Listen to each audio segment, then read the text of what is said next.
কারণ ওনার একার মামলা, আর এটা 10.5 কোটি মানুষের মামলা। এখানেও মমতা ব্যানার্জি বাংলার মানুষকে, সুজাপুরের মানুষকে ভুল বুঝিয়েছে। আজকে পশ্চিম বাংলা সরকার যদি মামলাটা করতো, ওই মামলার গুরুত্ব এর থেকে অনেক বেশি হতো, কিন্তু দুর্ভাগ্য সে মামলা করেনি। আমরা বারবার বেশ কয়েকটি কথা বলেছি, যখন লজিক্যাল ডিসক্রিপেন্সি নিয়ে সমস্যা হচ্ছিল তখন থেকে আমি বলে আসছি একটা অল পার্টি মিটিং ডাকাও।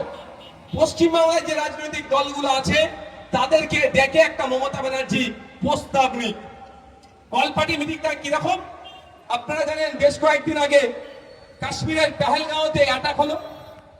অ্যাটাকের পরে কেন্দ্রের মোদী সরকার অল পার্টি মিটিং ডেকেছিল। সেখানে বিরোধী দলনেতা রাহুল গান্ধীজি উপস্থিত ছিলেন এবং তাদের পক্ষ থেকে বলেছিল দেশ এই হত্যার পরিবর্তে যা ব্যবস্থা নেবে আমরা কোন বিনা প্রশ্নে তাকে সমর্থন করব। তারপরে পাকিস্তানে গিয়ে অ্যাটাক করলো।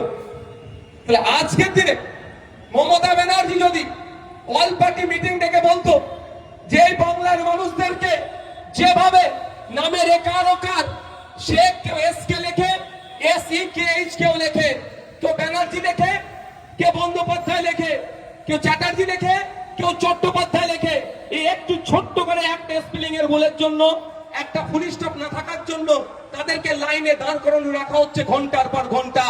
এটা পশ্চিম বাংলা সরকার, পশ্চিম বাংলার মানুষ মেনে নেবে না।